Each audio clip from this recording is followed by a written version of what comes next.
Hello students. आज हम लोग स्टार्ट करने वाले हैं मैन्युफैक्चरिंग फाइनल अकाउंट।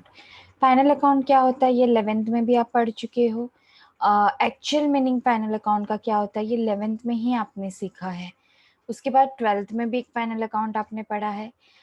FI में भी एक न्यू टाइप का फाइनल अकाउंट आपको पढ़ना है। 11th में जो आपने फाइनल अकाउंट पढ़ा, फाइनल अकाउंट में 3 टाइप के अकाउंट्स होते हैं, 2 types of accounts and 1 type of statement, total of 3। First is trading account, जिसमें पूरा फैक्ट्री से रिलेटेड डेटा आप लोग ट्रांसफर करते हो। Second one is profit and loss account, जिसमें आप लोग office related expense and incomes transfer करते हो। And third and last one is balance sheet, which is one type of financial statement. ये अकाउंट नहीं होता, ये स्टेटमेंट होता है जो बिजनेस की फाइनेंशियल पोजीशन बताता है। आपने जो 11th में पढ़ा था वो था सोल ट्रेडिंग कंसर्न का फाइनल अकाउंट। जो 12th में आपने पढ़ा था वो था पार्टनरशिप फाइनल अकाउंट, कि अगर पार्टनरशिप फॉर्म है तो उसका फाइनल अकाउंट आप किस तरीके से प्रिपेयर करेंगे। इन दिस ईयर आपको जो पढ़ना है वो है manufacturing concern final account. Manufacturing final account, manufacturing final account किस टाइप से रिकॉर्ड किया जाता है, किस टाइप से प्रिपेयर किया जाता है, ये आपको बताएंगे इस लेक्चर में। सेकेंड थिंग, आपको डरने की बिल्कुल भी ज़रूरत नहीं है, क्योंकि जो 11th-12th में पढ़ा है वो पूरा के पूरा नहीं, लेकिन हाँ 95% कैरी फॉरवर्ड होने वाला है। सिर्फ 5% थिंग्स आपको इस चैप्टर में न्यू सीखना है। तो 11th-12th में जो कुछ भी पढ़ा है उसे रिवाइज कर लीजिएगा और फिर इस लेक्चर को फिर से आप अटेंड कीजिएगा, तो आपको बेटर थिंग्स समझ में आएंगी। तो स्टार्ट करते हैं हम लोग। फाइनल अकाउंट ऑलवेज स्टार्ट किया जाता है फॉर्मेट से। मैन्युफैक्चरिंग, नाम में ही लिखा है मैन्युफैक्चरिंग। मैन्युफैक्चरिंग मतलब फैक्ट्री रिलेटेड, फैक्ट्री कंसर्न। और किसी फैक्ट्री का फाइनल अकाउंट आपको बनाने दिया तो आपको इस तरीके से बनाना है। मैन्युफैक्चरिंग कंसर्न जो प्रोडक्ट को मैन्युफैक्चर करता है उसका फाइनल अकाउंट बनाना अगर है तो आपको इस तरीके से प्रिपेयर करना है। तो स्टार्ट करते हैं हम लोग फॉर्मेट के साथ। फॉर्मेट पढ़ेंगे सबसे पहले हम लोग। आपकी स्क्रीन पे आपको दिखाई दे रहा होगा फॉर्मेट। मैंने आपके सामने एक फॉर्मेट रेडी रखा है, मैंने खुद प्रिपेयर नहीं किया, जो आपके बुक में है, जो बुक आपको प्रोवाइड किया गया है उस बुक का ही मैंने स्नैप्स लेकर यहाँ पे इंसर्ट किया है, क्योंकि आपको बेटर तरीके से कुछ न्यू थिंग्स भी समझ में है कि किस तरीके से आपको प्रेजेंट करना है। यहाँ पर सबसे पहले मैं आपको बताना चाहूँगी कि जो फाइनल अकाउंट आपको बनाना है इसमें आपको 3 अकाउंट्स और 1 स्टेटमेंट बनाना है। First one is manufacturing account, जो आपकी स्क्रीन पे आपको दिखाई दे रहा है। सेकेंड आपको बनाना है ट्रेडिंग अकाउंट। थर्ड आपको बनाना है profit and loss account. And last में आपको बनानी है बैलेंस शीट। मतलब यहाँ पे जो अकाउंट है वो एक बढ़ चुका है। अब किस तरीके से चीज़ों को याद रखना है, एज अ स्टूडेंट अगर मैं ये अकाउंट पढ़ूंगी तो मैं किस तरीके से इस चीज़ों को याद रखूंगी, वही मैं आपको बताने वाली हूँ इस लेक्चर में। सबसे पहले आप अपने बुक हाथ में ले लीजिए और मैं जो जो बोल रही हूँ वो आप एक as a running notes note down करते जाइए। फर्स्ट थिंग इज, जो ट्रेडिंग अकाउंट में चीज़ें आएंगी, जस्ट सी, ये आपका ट्रेडिंग अकाउंट आपको दिख रहा है। ट्रेडिंग अकाउंट में जो भी चीजें आएंगी, ये 3 या 4 चीजें मेन चीजें हैं, इससे ज्यादा कुछ भी ट्रेडिंग अकाउंट में नहीं आएगा। उससे छोड़ के जो भी चीजें आएंगी वो किस में आएंगी, manufacturing account. Trading account fully बनाया जाता है फिनिश गुड्स के लिए, आप नोट डाउन कर लीजिए। 3 टाइप के गुड्स होते हैं, raw material, work in progress and finish goods. Trading account बताया जाता है, ट्रेडिंग अकाउंट बनाया जाता है फिनिश गुड्स के लिए। Opening stock of finish goods, आपको पता है ट्रेडिंग में ओपनिंग स्टॉक आता है, सबसे पहले यहाँ पर लिखा जाएगा opening stock of finish goods and then here closing stock of finish goods. Then आपको पता है इधर आते हैं परचेसेस। तो अगर परचेसेस दिए हैं गुड्स से, रॉ मटेरियल के नहीं, अगर गुड्स के परचेसेस दिए तो इसके नीचे आप नोट डाउन करेंगे। अभी यहाँ पर नहीं दिया है फिर भी मैं आपको एक बता रही हूँ। अगर परचेसेस दिए हैं गुड्स के तो गुड्स अगर लिखा है तो यहाँ पे आप नोट डाउन करेंगे ओपनिंग के नीचे। सेल्स, यहाँ पर रिटर्न्स आपको पता है सेल्स में से लेस होते हैं। सेल्स सिर्फ और सिर्फ फिनिश गुड्स का होता है, ये आपको पता होगा। सेल्स कभी भी रॉ मटेरियल का नहीं किया जाता, सेल्स सिर्फ और सिर्फ किसका होता है, फिनिश गुड्स का होता है। तो फिनिश गुड्स के जो भी सेल्स है, फिनिश गुड्स के सेल है, इसलिए ये ट्रेडिंग की क्रेडिट में है। सेल में सिर्फ रिटर्न माइनस करना है, आउटर में लिखना है। देन आपको पता है कुछ चीजें होती थी, goods taken by proprietor as a drawing, goods lost by fire, goods lost or destroyed or given as a free samples, ये एडजस्टमेंट्स वाली थिंग्स है। ये आपको पता है, एडजस्टमेंट वाले पार्ट में हम लोग ये पढ़ेंगे, लेकिन यहाँ पर आपको ध्यान देना है वो जो गुड्स आप लेके जाते थे एज अ ड्राइंग, वो जो गुड्स फायर या थेफ्ट से चला जाता था, डिस्ट्रॉय हो जाता था, वो जो गुड्स आप एज एडवर्टाइजमेंट फ्री सैंपल्स बेचते थे, फ्री सैंपल डिस्ट्रीब्यूट करते थे, मतलब गुड्स आपके अकाउंट से गया तो वो ट्रेडिंग के क्रेडिट में आएगा। इन शॉर्ट जो ट्रेडिंग अकाउंट बनाओगे वो फुल्ली होगा गुड्स का, फिनिश गुड्स का।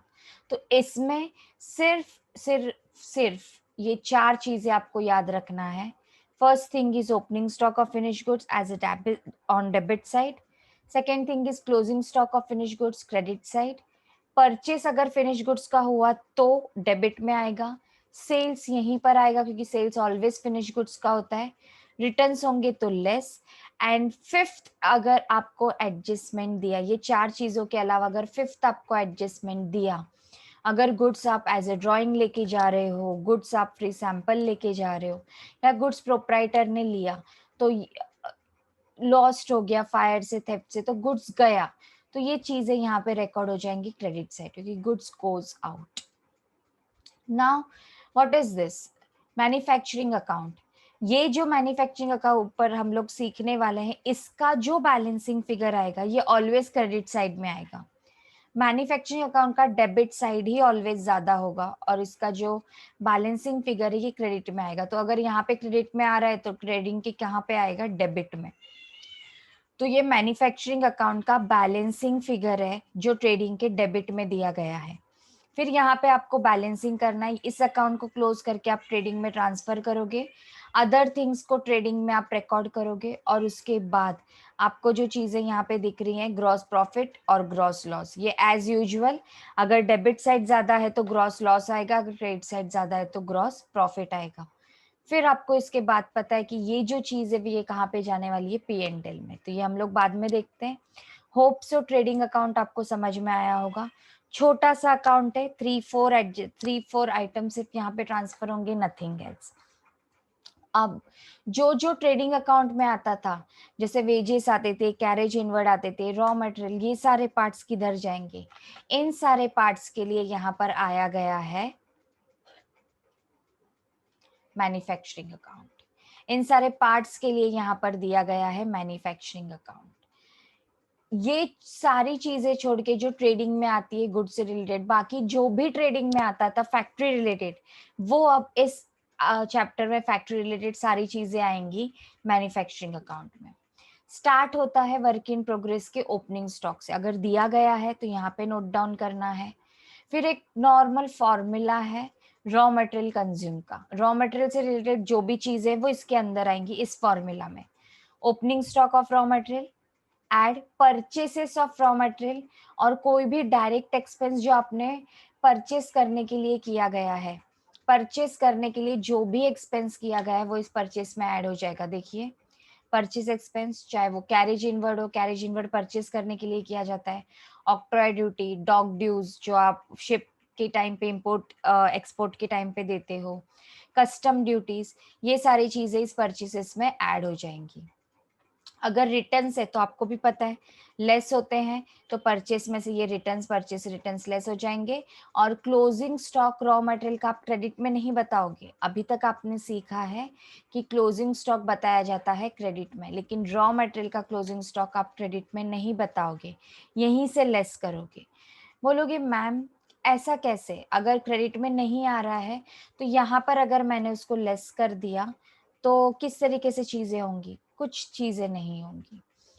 ट्रेडिंग के क्रेडिट में बता रहे हो और डेबिट में से लेस कर रहे हो, डेबिट में से अगर लेस कर रहे हो तो क्रेडिट इफेक्ट दे रहे हो ना, रिवर्स इफेक्ट दे रहे हो, और वैसे भी आप क्रेडिट में बताते हो तो लेस करना भी क्रेडिट इफेक्ट ही है। क्लियर है? तो ये इस फॉर्मूला को सॉल्व करने के बाद कुछ आएगा तो वो आउटर में आप क्या कर दोगे, लिख दोगे। देन डायरेक्ट एक्सपेंस, कोई भी अगर डायरेक्ट एक्सपेंस आपको दिया गया है तो वो उसके नीचे आएगा। डायरेक्ट वेजेस जो आप ट्रेडिंग में बताते हैं, अब ट्रेडिंग में नहीं आएंगे, डायरेक्ट दी हुई सारी चीजें यहाँ पर आएंगी मैन्युफैक्चरिंग में, क्योंकि वो फैक्ट्री से रिलेटेड है। डायरेक्ट मैन्युफैक्चरिंग एक्सपेंस, कोई रॉयल्टी है, कोई हायर स्पेशल मशीनरी है या डिजाइन एक्सपेंस है, वो सब कुछ यहाँ पे आएगा क्योंकि आपका एक्सपेंस है। देन अदर फैक्ट्री एक्सपेंस, कोई भी स्टोर्स है, ऑयल है, ग्रीस है, सुपरवाइजर को आपने सैलरी दिया, सुपरवाइजर्स फैक्ट्री में होते हैं, उनको आपने सैलरी दिया। पावर एंड फ्यूल है जो आप ट्रेडिंग में बताते थे, यहाँ पे नहीं, यहाँ पे मैन्युफैक्चरिंग में बताना क्योंकि वो फैक्ट्री से रिलेटेड है। रिपेयर से, अगर किसी भी फैक्ट्री एसेट का, फैक्ट्री में कोई एसेट है और उसका रिपेयर्स है तो वो यहाँ पर शो किया जाएगा। डेप्रिसिएशन है, किसी भी फैक्ट्री रिलेटेड थिंग्स का, एसेट्स का अगर डेप्रिसिएशन है तो वो यहाँ पे आएगा। रेंट, लाइटिंग, फैक्ट्री बिल्डिंग का जो भी एक्सपेंस है वो यहाँ पे आएगा। इन शॉर्ट, उस फॉर्मूला को यूज करने के बाद, रॉ मटेरियल वाला जो फॉर्मूला है उसको यूज करने के बाद, कोई भी फैक्ट्री से रिलेटेड डायरेक्ट एक्सपेंसेस है, मैन्युफैक्चरिंग के एक्सपेंसेस है, डेप्रिसिएशन है, कुछ भी चीजें हैं वो आपको डेबिट में यहाँ पे शो करनी है, जो ऑलवेज आप ट्रेडिंग में बता, ट्रेडिंग से हट के किस में आ जाएंगी, मैन्युफैक्चरिंग में। देन क्रेडिट साइड में क्या आएगा, opening stock of work in progress आप डेबिट में लिखोगे, तो opening stock of closing stock of work in progress आप क्रेडिट में लिखोगे। अगर आप सेल कर रहे हो स्क्रैप, स्क्रैप मतलब भंगार, अनयूजेबल चीज, इसको अगर आप सेल कर रहे हो तो वो सेल ऑफ स्क्रैप यहाँ पे आएगा क्योंकि आपको पैसा मिलने वाला है और गुड्स गया। एंड देन इसका जो बैलेंसिंग फिगर करोगे, मैंने आपको बताया था कि मैन्युफैक्चरिंग अकाउंट का ऑलवेज डेबिट साइड ज्यादा होता है, तो आपका जो बैलेंसिंग फिगर है वो आता है डेबिट में, सॉरी इसका जो बैलेंसिंग फिगर आता है वो क्रेडिट में आता है। तो बैलेंस करने के बाद जो डेबिट साइड है उसका बचा हुआ पार्ट बैलेंसिंग करोगे, दोनों साइड लिखोगे, फिर ये आएगा आपका बैलेंसिंग फिगर, जिसको आप बोलते हो कॉस्ट ऑफ प्रोडक्शन, क्योंकि ये सारे प्रोडक्शन एक्सपेंसेस है। वो कॉस्ट ऑफ प्रोडक्शन इधर क्रेडिट में आया तो इधर कहाँ पे ट्रांसफर होगा, ट्रेडिंग अकाउंट के डेबिट में। उधर लिखोगे ट्रेडिंग अकाउंट क्योंकि ट्रांसफर कर रहे हो ट्रेडिंग में, इधर लिखोगे मैन्युफैक्चरिंग अकाउंट क्योंकि लेकर आ रहे हो मैन्युफैक्चरिंग से। ओके, तो यहाँ पे दो अकाउंट हमारे एक्सप्लेन हो चुके हैं, मैन्युफैक्चरिंग एंड ट्रेडिंग। मैं फिर से बता देती हूँ, फिनिश्ड गुड से रिलेटेड है वो सब कुछ ट्रेडिंग में आएगा, उसके अलावा जो भी ट्रेडिंग में चीजें आती थी फैक्ट्री से रिलेटेड वो सब कुछ ट्रांसफर हो जाएंगी मैन्युफैक्चरिंग अकाउंट में। वर्क इन प्रोग्रेस वाला पार्ट न्यू है, ओपनिंग हुआ तो डेबिट, क्लोजिंग हुआ तो क्रेडिट। देन रॉ मटेरियल वाला फॉर्मूला आपको याद रखना है, opening stock of raw material add purchases, add purchase expense कोई भी है तो उसमें ऐड हो जाएगा, less purchase returns and the less closing stock of raw material, और आउटर में इसका कैलकुलेशन चला जाएगा। ये दो चीजें याद रखनी, एक तो वर्क इन प्रोग्रेस एंड वो फॉर्मूला मैन्युफैक्चरिंग अकाउंट में। बाकी कोई भी अगर एक्सपेंस है जो फैक्ट्री से रिलेटेड है, प्रोडक्शन से रिलेटेड है, तो वो ऑटोमेटिकली मैन्युफैक्चरिंग के डेबिट में ही जाएंगे। होप सो आपको अकाउंट क्लियर होंगे, दोनों अकाउंट आपके समझ में आए होंगे। अब हम लोग स्टार्ट करते हैं P&L अकाउंट से। ट्रेडिंग अकाउंट जब आप बैलेंसिंग कर लेते हो तो उसके बाद आपको या तो ग्रॉस प्रॉफिट आता है या तो ग्रॉस लॉस आता है। ये तो आपको भी पता है चीजें कि अगर ग्रॉस प्रॉफिट आया तो प्रॉफिट एंड लॉस के क्रेडिट में जाने वाला है, और ग्रॉस लॉस आया तो प्रॉफिट एंड लॉस के डेबिट में जाने वाला है। ये चीजें आपको भी पता है। और एक चीज जो मैं आपको बताना रह गया, trading account and profit and loss के अकाउंट के नीचे हम लोग लिखते थे for the year ended. Same manufacturing account के यहाँ पर भी आपको लिखना है फॉर द ईयर एंडेड, ठीक है, वहां पर भी फॉर द ईयर एंडेड आएगा क्योंकि वो अकाउंट है। Okay, next come to the my original topic, profit and loss account. यहाँ पे तीन टाइप में आपके एक्सपेंसेस बाइफरगेट किए गए हैं। पहले हम लोग एक्सपेंस साइड देखते हैं। आप सबको पता है प्रॉफिट एंड लॉस की जो डेबिट साइड होती है वो आपकी एक्सपेंस साइड होती है, और जो क्रेडिट साइड होती है वो आपकी इनकम साइड होती है। तो हम लोग सबसे पहले डेबिट से स्टार्ट करेंगे। थ्री टाइप के एक्सपेंसेस में बाइफरगेशन किया गया है। एडमिनिस्ट्रेटिव एक्सपेंस, मतलब कोई भी एक्सपेंस जो ऑफिस से रिलेटेड है वो इसमें आएगा एडमिनिस्ट्रेटिव एक्सपेंस में। Then selling and distribution expense, कोई भी एक्सपेंस अगर सेल्स एंड डिस्ट्रीब्यूशन से रिलेटेड है तो वो यहाँ पर आएगा सेलिंग एंड डिस्ट्रीब्यूशन में। Then third financial expense and interest, कोई भी एक्सपेंस जो फाइनेंस से रिलेटेड है, बैंक से रिलेटेड है, वो यहाँ पर आएगा। एग्जाम में आपको इस बाइफर्गेशन की जरूरत नहीं है, अगर आप इसका बाइफर्गेशन नहीं भी करते हैं तो चलेगा, ठीक है। डायरेक्टली आप ये सारे एक्सपेंस वन बाय वन लिखते जाएंगे। जैसे मैन्युफैक्चरिंग में मैंने बताया था फॉर्मूला कंपलसरी है, विदाउट फॉर्मूला आप कैलकुलेशन नहीं कर सकते। वैसे यहाँ पे कोई भी हार्ड एंड फास्ट रूल नहीं है, आपके लिए सहूलियत है, आपके लिए एक बेनिफिट है कि आप वन बाय वन एक के नीचे एक लाइन से लिख देंगे तो भी कोई बात नहीं, लेकिन फॉर्मेट समझने के लिए बाइफर्केशन जरूरी है। Rent, insurance, repairs, office salary, postage, telephone, printing stationery, legal fees, audit fees, general expense, आप सबको पता है ये प्रॉफिट एंड लॉस के डेबिट में जाता है। लेकिन आपको ये आज पता चला होगा कि ये सारे ऑफिस रिलेटेड एक्सपेंसेस जो ऑफिस में किए जाते हैं, इसलिए किसके हेड के अंडर आएगा, एडमिनिस्ट्रेटिव एक्सपेंसेस के हेड के अंडर आएगा। देन सेलिंग एंड डिस्ट्रीब्यूशन, जो भी सेल्स से रिलेटेड है, लाइक सेल्समैन सैलरी, उसका कमीशन, अगर उसने ट्रैवलिंग किया सेल्स के लिए, अगर ट्रैवलिंग किया तो सेल्समैन ट्रैवलिंग इधर आएगा। कैरेज आउटवर्ड, जब रॉ मटेरियल परचेज करते तो कैरेज इनवर्ड होता है जो हम लोग मैन्युफैक्चरिंग में बताते हैं। कैरेज आउटवर्ड किया जाता है फिनिश गुड्स के लिए, सेलिंग के लिए, सेल करने के लिए कैरेज आउटवर्ड होता है, इसलिए वो किस में आएगा, सेलिंग एंड डिस्ट्रीब्यूशन में। सेल्स के लिए ही वेयर हाउसिंग यूज होता है, तो वेयर हाउसिंग रिलेटेड जो भी एक्सपेंस है वो इधर आएंगे। फ्रेट सेल करते टाइम दिया जाता है। Packing expense, royalties on sale, packing भी किसके लिए होती है, सेलिंग के लिए होती है। Then advertisement and sales promotion selling के लिए होता है। Goods given as a free sample, ये एडजस्टमेंट वाला पार्ट है, आपको पता है अभी ट्रेडिंग में डेबिट में आपने पढ़ा था, एक इफेक्ट उधर आता है। यहाँ पे आपका लॉस है क्योंकि आप फ्री में बेच डिस्ट्रीब्यूट कर रहे हो, तो वो प्रॉफिट एंड लॉस के डेबिट में आएगा। तो ये वाला पार्ट आपका एक्सपेंस है रिलेटेड टू सेल्स, इसलिए वो सेलिंग एंड डिस्ट्रीब्यूशन में आएगा। Next is financial expense. Financial expense में आप देखेंगे इंटरेस्ट एंड बैंक चार्जेस, कोई भी इंटरेस्ट आप लोन पे कर रहे हो या कोई बैंक चार्जेस है तो वो फाइनेंशियल में आएगा। बैड डेट्स, बैड डेट्स वाला पार्ट आपको पता है, लॉस हो गया ना आपका, फाइनेंशियल लॉस हुआ, तो बैड डेट्स अगर है या आरडीडी है वो यहाँ पे शो होता है। आपको पता है बैड डेट्स क्या होता है, अगर आपने डेटर्स सेल किया तो वो आपके डेटर्स हो जाते हैं, ऑन टाइम अगर पैसे नहीं देंगे तो वो आपके डेटर्स कहलाते हैं, लेकिन अगर वो पैसे देंगे ही नहीं तो वो वाला पार्ट आता है बैड डेट्स में, आपका लॉस हो गया। Then next one is discount given to debtors, अगर आप डेटर्स को कोई डिस्काउंट दे रहे हो, जो 100 रुपए की चीज है आप उसको बोल रहे हो 80 रुपीज ही पे कर, मैं 20 रुपीज डिस्काउंट देता हूँ। 100 की चीज आप 100 की चीज आपने 80 में बेच दी तो 20 रुपीज जो लॉस है वो डिस्काउंट आपको बेयर करना है, तो वो लॉस आएगा डेबिट में, प्रॉफिट एंड लॉस के डेबिट में। तो ये सारी फाइनेंशियल रिलेटेड चीजें हैं जो फाइनेंशियल एक्सपेंस एंड इंटरेस्ट में आएंगे। देन डेप्रिसिएशन, अगर प्लांट एंड मशीनरी का डेप्रिसिएशन है और वो फैक्ट्री से रिलेटेड है तो मैन्युफैक्चरिंग में आएगा, लेकिन अगर कुछ भी नहीं बोला है तो यहाँ पर आप शो करोगे प्रॉफिट एंड लॉस के डेबिट में। Building, motor vehicle, delivery vans, office equipment जो रिलेटेड नहीं है फैक्ट्री से वो सारे डेप्रिसिएशन यहाँ पे आएंगे, जो फैक्ट्री से रिलेटेड है वो मैन्युफैक्चरिंग में जाएंगे। डेप्रिसिएशन वाला पार्ट आपको ऑलरेडी पता है, सीख चुके हो। देन अनयूजुअल एक्सपेंसेस और लॉसेस, कोई भी अगर गुड्स डिस्ट्रॉय हो गया, लॉस हो गया, सेलिंग के टाइम पे आप फिक्स्ड एसेट सेल कर रहे हो और लॉस हो गया, आपको 10,000 की एसेट थी आपने 1,000 में ही सेल कर दी तो वो 2,000 वाला लॉस होता है, वो यहाँ पे आता है। गुड्स डिस्ट्रॉय हो गए फायर से या थेफ्ट से, चोरी हो गए, तो वो चीजें यहाँ पर आएंगी next. And the last appropriation, ये वाला पार्ट आप जस्ट समझ लीजिए, ऑब्जेक्टिव्स में आपको पूछ सकते हैं, वरना इस वाले पार्ट का कोई भी कैलकुलेशन आपको सम्स में नहीं आता।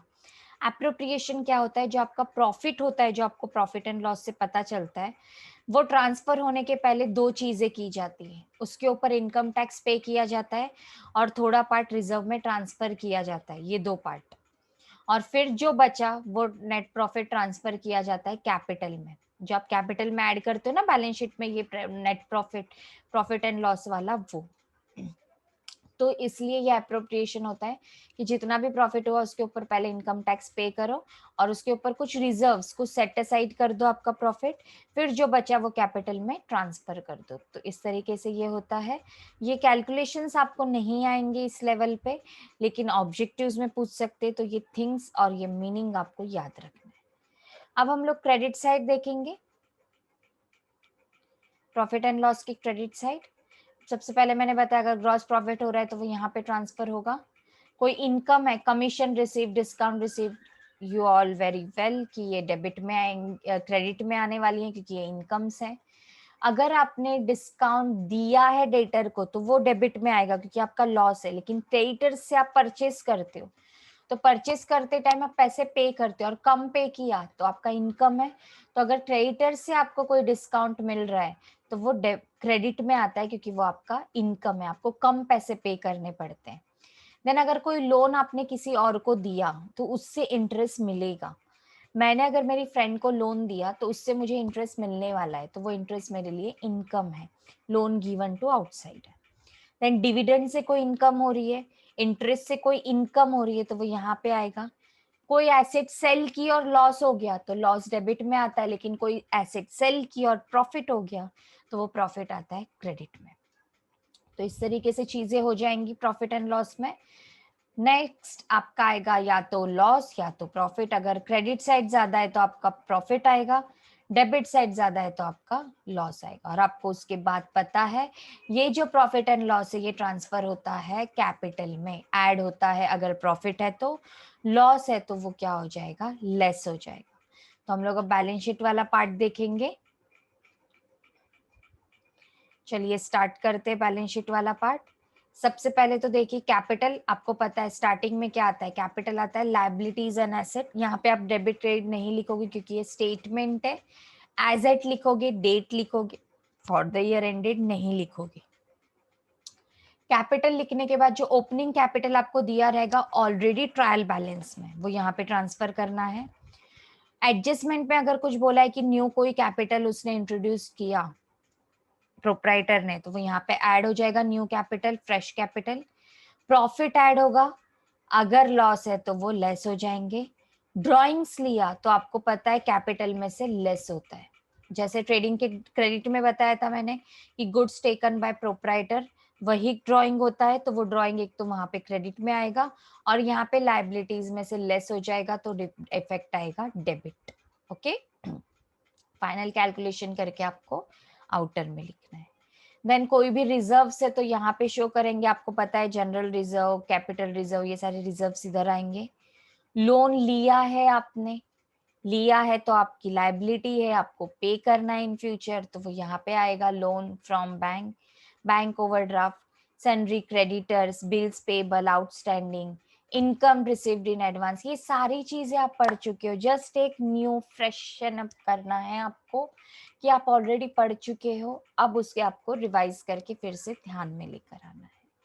अगर कोई भी इनकम रिसीव हुई बिफोर ड्यू डेट, तो अभी तक उसका ड्यू डेट नहीं आया तो मेरे लिए वो लायबिलिटी है, जब ड्यू डेट आ जाएगा तो वो कैंसिल हो जाएगा, क्योंकि मैंने किसी और से पैसा लेके रखा है लेकिन अभी तक ड्यू डेट आया नहीं है, तो मेरे लिए वो लायबिलिटी है।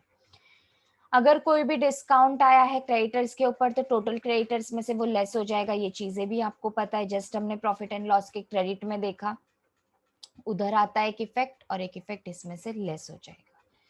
तो ये सारी चीजें लायबिलिटी में आएंगी, आप सबको पता है क्योंकि ये हमारी लायबिलिटी होती है, इन फ्यूचर मुझे इन्हें पे करना होता है। Now come to the asset side. Fixed asset सबसे पहले आते हैं, goodwill, land, machinery, building, vehicle, furniture, ये सारे फिक्स्ड एसेट होते हैं।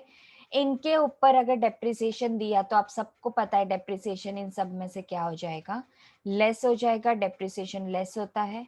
देन अगर कोई इन्वेस्टमेंट किया है शेयर्स में, बॉन्ड्स में, गवर्नमेंट सिक्योरिटीज, किसी में भी कोई इन्वेस्टमेंट किया है तो वो इधर आएगा।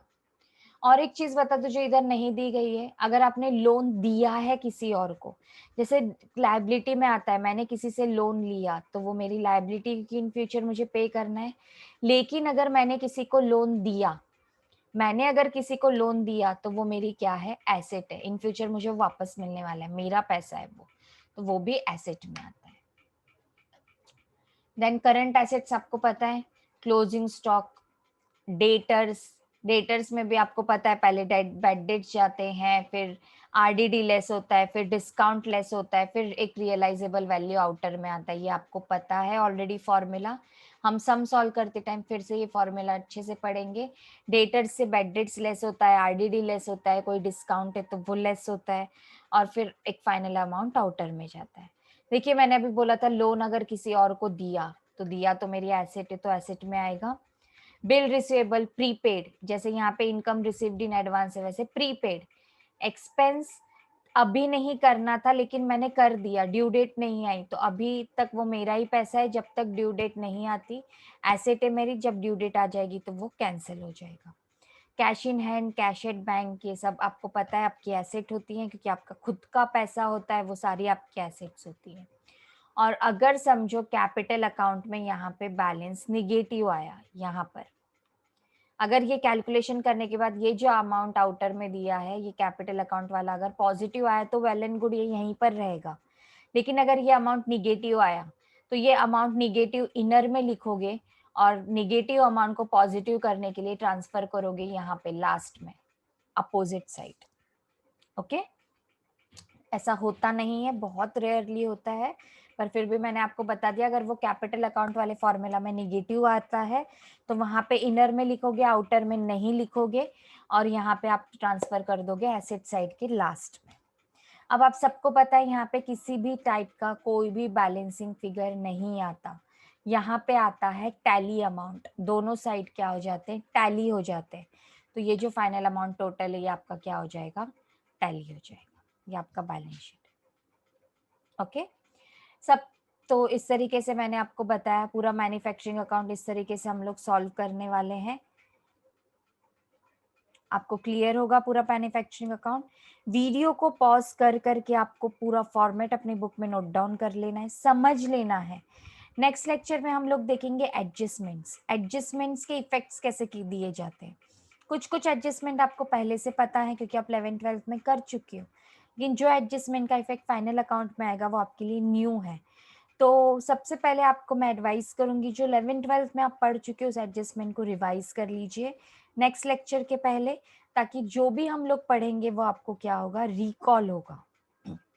आज का लेक्चर लिखने के बाद फिर से बुक में समझ के लीजिए थिंग्स, किस तरीके से याद रखेंगे ये भी मैंने आपको इस वीडियो में बताया है, उस तरीके से अपनी स्टडी को स्टार्ट कीजिए। नेक्स्ट लेक्चर में एडजस्टमेंट के लिए प्रिपेयर रहिए। Till then, bye bye, have a good day and be safe.